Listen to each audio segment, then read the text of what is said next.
சாதாரண ஒரு பழம் தர்பூசணி. இதை நம்ம ஊர்களில் வந்து வத்தா பழம் என்ற மாதிரி சொல்லுவோம். இங்கிலீஷ்ல வாட்டர்மெலோ என்ற மாதிரி கூட சொல்லுவோம்.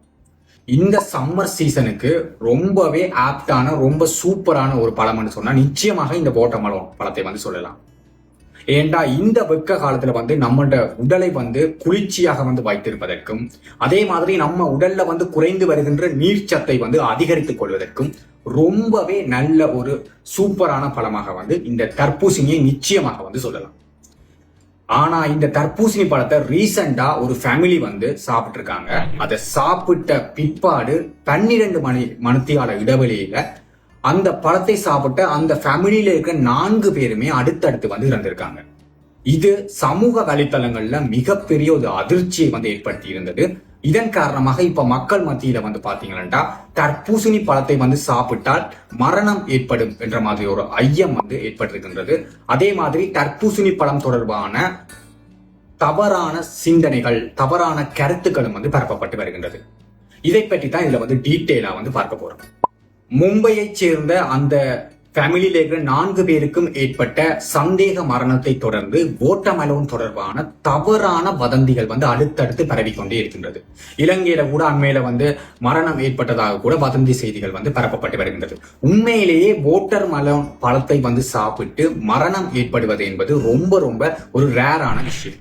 இந்த வாட்டர்மெலோன் சாப்பிட்டு உங்களுக்கு பல்வேறு பாதிப்புகள் ஏற்படுவதற்கு அல்லது ஒரு எக்ஸ்ட்ரீம் லெவலான பாதிப்பு ஏற்படுவதற்கு பின்வரும் காரணங்கள் உங்களுக்கான உடல்ல பிரச்சனையை கொள்வதற்கு காரணங்களாக அமையலாம்.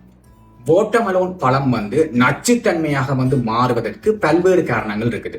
முதலாவது கெமிக்கல் இன்ஜெக்ஷன். அதாவது ஒரு பழத்தை வேகமாக பழுக்க செய்வதற்காக பாத்தீங்கன்னா பழத்துல கெமிக்கல் இன்ஜெக்ஷன்ல போறது, செயற்கை முறையில பழத்தை வேகமாக பழுக்க செய்வதற்காக பல்வேறு ரசாயனங்களை பயன்படுத்துறது.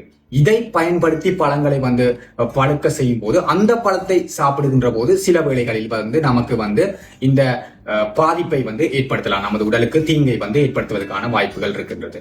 குறிப்பாக கால்சியம் கார்பேட் போன்ற ரசாயனங்களை அந்த வாட்டர்மெலோன் பழத்தில் பயன்படுத்தி அதன் செயற்கை ரசாயனங்களை பயன்படுத்தி பழத்தை பழுக்க செய்வதன் போது அதை நாங்கள் வேண்டி உட்கொள்ளும் போது அதன் மூலமாக வாந்தி பேதி மற்றும் சக்தி போன்ற பல்வேறு உடல் உபாதைகள் பிரச்சனைகள் ஏற்படுவதற்கான வாய்ப்புகள் கூட இருக்குது. அடுத்து இந்த வாட்டர்மெலோனை வாங்கி நிறைய நாளாக வைத்திருந்துட்டு அது கெட்டு போன பிறகு அதை சாப்பிட்டா அது ஒரு நச்சுத்தன்மையாக மாறி நமக்கு பாதிப்பை கொண்டு வரலாம். இல்லையென்றா ஒரு பழத்தை வெட்டி அதை நிறைய நேரம் அப்படியே வெளியில வச்சுட்டு அதன் பிற்பாடு அதை சாப்பிடுகின்ற போது அது கூட பாதிப்பை கொண்டு வரும். ஏண்டா ஒரு வாட்டர்மெலோன் பழத்தை நாங்க வெட்டிட்டு அப்படியே அதை சரியாக மூடாது அதை வைத்திருக்கின்ற போது அதில் பாக்டீரியாக்களுடைய தாக்கம் ஏற்பட்டு அதன் காரணமாக அந்த பழம் நச்சுத்தன்மை வாய்ந்து அதன் மூலமாக நமக்கு பல்வேறு உடல் பிரச்சனைகளை கொண்டு வருவதற்கான வாய்ப்புகள் இருக்கின்றது.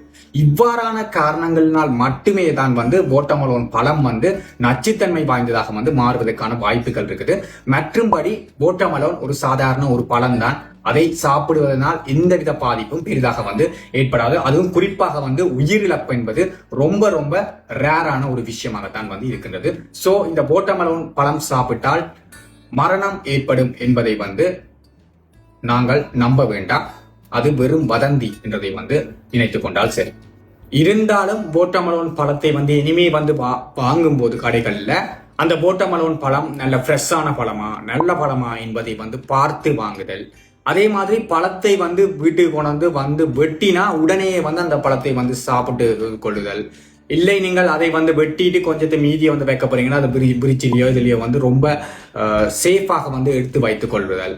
ஒரு துர்நாற்றம் வீசுமாக தான் நிச்சயமாக அந்த பழத்தை சாப்பிடுவதை தவிர்த்தல் போன்றவற்றின் மூலமாக நாம நம்மளை முடிந்த அளவுக்கு முன்ஜாக்கிரதையாக பாதுகாத்துக் கொள்ளலாம். இந்த வீடியோ உங்களுக்கு பயனுள்ளதாக அமைந்தால் நிச்சயமாக இந்த வீடியோவை உங்களுடைய நண்பர்களுக்கு ஷேர் பண்ணுங்க, லைக் பண்ணுங்க. இதே மாதிரியான இன்ஃபர்மேஷன்களை அறிந்து கொள்வதற்கு தர்சன் யூடியூப் சேனலை சப்ஸ்கிரைப் செய்து கொள்ளுங்க.